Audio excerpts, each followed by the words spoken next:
6 times a day at Rio Americano High School, Buenos días, Sage. students travel to their next class. Buenos días, chicos. One of the premier destinations, ¿Qué más tenemos? Spanish taught by Brian Asher. Voluntario o kidding? He's the class that everyone goes into and no one wants to fall asleep. It's kind of like, I guess, we're his children in a sense. He just really cares about you. I love his class. He's my favorite teacher. He's very outgoing and he's very involved with the students. Asher's been at the school for 8 years, and you can say he's fairly familiar with Rio.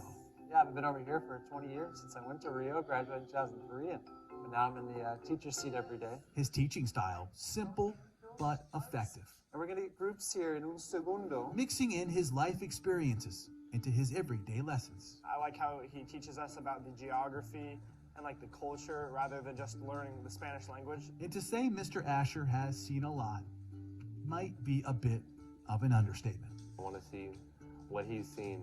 Invierno, winter, which is a more comfortable time to go to Brazil with less rain.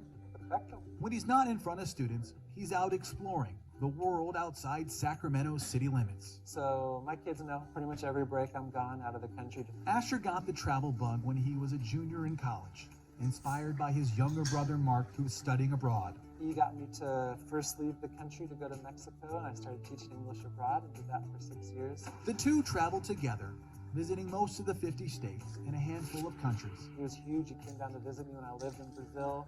He was someone I would talk to all the time when I was living in these countries. That all changed in 2013, when the life Asher knew came crashing down.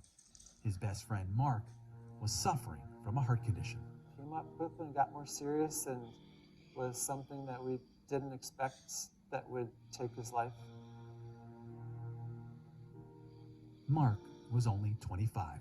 And it was just a shock for my mom and my dad and I, and we were extremely close, which can be grateful for, but also makes it harder when someone close to you passes on.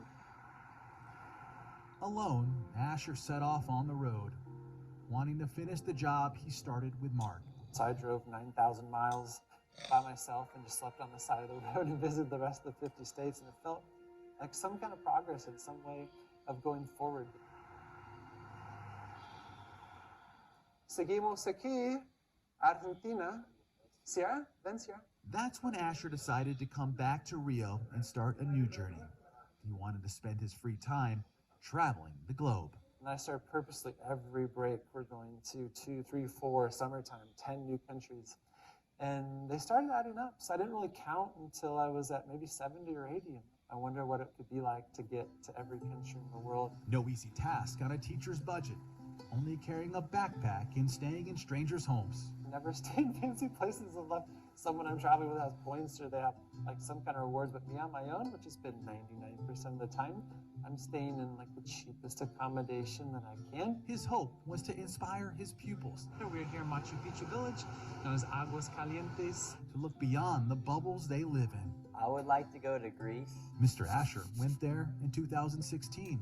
Once he learned I was from Ecuador, every single project he assigns me Ecuador.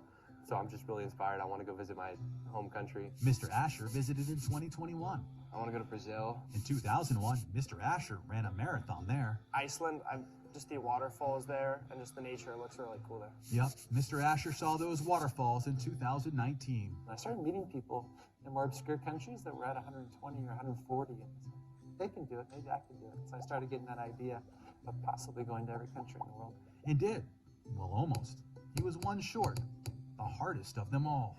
Yeah, I've been waiting for 5 years to be able to get into North Korea. One of the only ways to visit North Korea is through a joint security area in the DMZ. Because of COVID, the border tour was put on hold.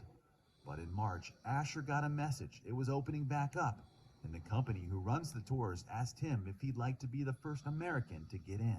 Sign me up. I'll get a substitute teacher. I'll do whatever I can to get there. I'll make it happen. And after a 24-hour flight, Asher and his girlfriend were given access to a small building where he checked the last country off his list. It's a Blue House conference room where presidents meet, high officials meet with North Korean leaders, and as soon as you're across the halfway point of that room, you're technically in North Korea, and it's all 5 or 10 minutes, so I didn't get to see a lot, huge attractions or anything in North Korea, but that's official, it counts.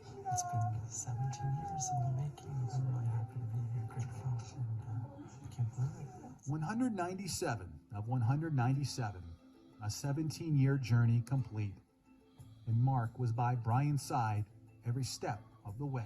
My brother has been the big inspiration all the way along. I carry his photo with me whenever I go to any other country. Asher could now say he's done something in his life that only about 200 on the planet have ever pulled off. I could be the first teacher ever to have been to every country in the world. Just that thought alone is education enough for his students. Just thinking about like even like 20 countries visiting is insane.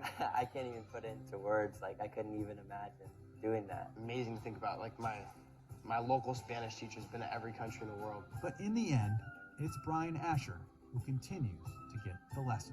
I hope it comes to life for the students. I don't talk about it in theory. I talk about it because I've done it, and hopefully, what you do speaks louder than what you say.